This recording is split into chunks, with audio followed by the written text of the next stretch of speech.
Hello everyone. This is a demonstration of the Comet Filter pedal designed by Masaru Kabata in 1995, and I've taken his original filter design and added an Autowah function to it. So the pedal we're talking about is the one in the foreground here. That over there is a Big Muff. We will be listening to that one later. And in the background there's a lovely old Dodd stereo flanger. Both of those are off at the moment, so we're just going to be playing with the actual Comet filter itself. So the Comet filter has two controls here for basically setting two very strong, because it's a 20 filter, it sets two very strong filters which will remove parts of the audio spectrum depending on where you twist them. It seems to go very high and very low on the spectrum, so I suspect this would probably cope with synthesizers and other instruments, not just electric guitar. I've added an Autowah function to it, and the Autowah function, we will hit it later as well, but the original circuit is, we'll look at that first, and that will be completely unchanged from the original design. So if I can ask my son to play a little bit of guitar through this, we can hear the original, we'll hear the original circuit first.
So you can see that you get the most effect, the most obvious effect, when the two filters are lining up with each other.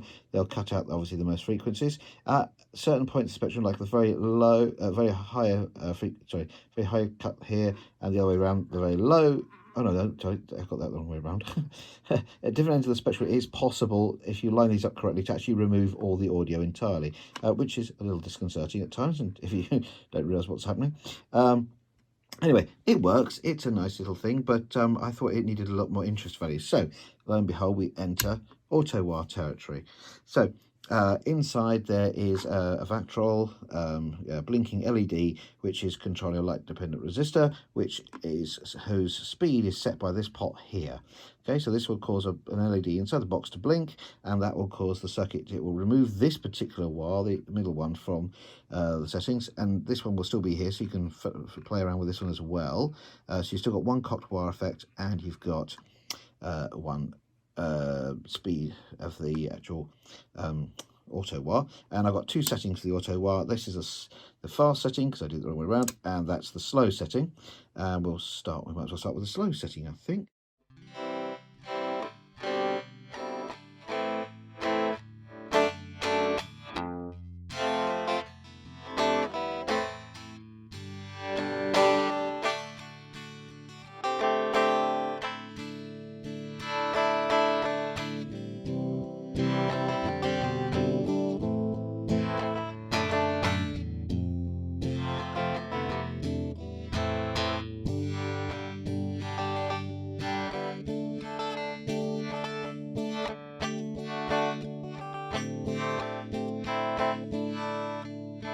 And now I'm going to move to the fast setting.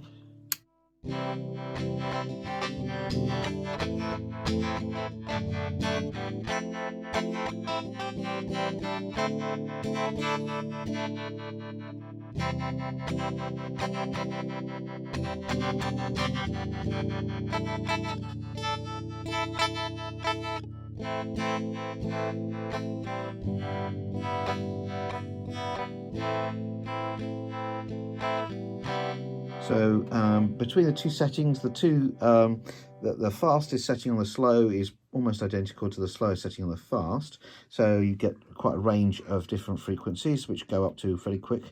After that, it gets a bit choppy, so we didn't bother that. But you could adjust the circuit so that it goes even slower if you wanted to use this on synth pads, for example. But on guitar, when you set it a bit too slow, you don't generally notice the effect. So it's a rather lovely thing. So now what we'll do is we'll introduce it we'll just add on a flanger to it. So I'm just going to add a flanger. Going to turn it off for a minute, and so you can hear the flanger on its own.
Right, that sounds good. Now what we'll do is we'll turn the flanger off. We'll add this, which is a big muff, basically circuit. Not really a few changes, but basically what you're hearing at the moment is a stock big muff circuit. Just adjust that volume and see how that sounds through it.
So as you can see, you don't get control of the depth of the filter. It literally just cuts all frequencies down to almost nothing and quite a narrow range as you adjust it across. But it's very powerful and it gives you quite interesting effects. And I think we'll just add the flanger in as well. We might as well have the whole lot. Why not?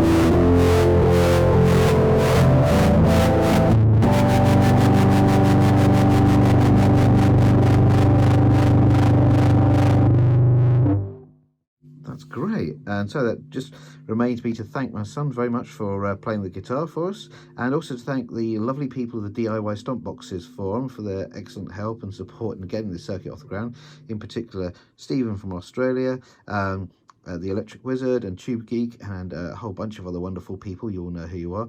Thanks very much, and I hope you enjoyed the demo.